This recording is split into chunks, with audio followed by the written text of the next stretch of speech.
The first thing was just, for most people, they pretty much know what modesty is, I think, for the most part. But do you want to give sort of an outline or a definition of chastity, in case, like, for some of us, maybe we're thinking of one thing, but the church may have a different idea? Yeah, so I mean, I think, when I think of chastity, like, I think of it in multiple layers. So like the initial layer you kind of think of is kind of that medieval sense of, I'm going to put a chastity belt on you. Oh gosh. This is the joke he made the other night. He goes, I said, well, what do you think chastity is? He goes, chastity belt. It's a chastity and I'm belt, like, no. So, no. No, but not really. But I think, in that one sense, it's kind of that physical sense of chastity, right? That sense of physical chastity being that, I am going to save myself for marriage. I'm not going to have sex before marriage.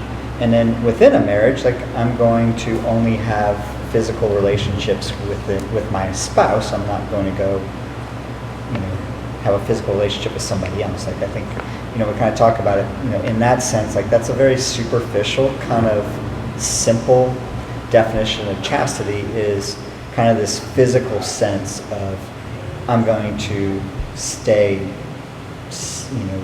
sexually responsible to just my future spouse and then my current spouse, right? Depending on what stage I'm in.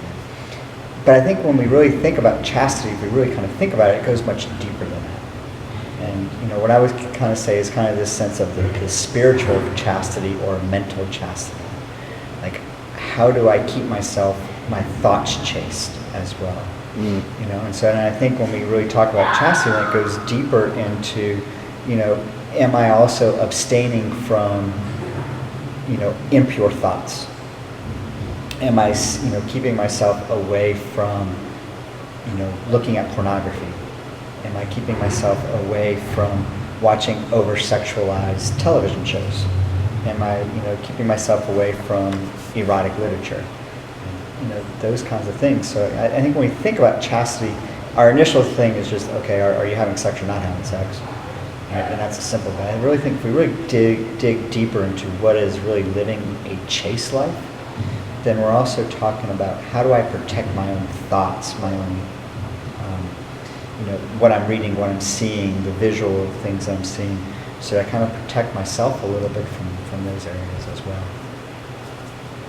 I concur. I have nothing to add. That was good.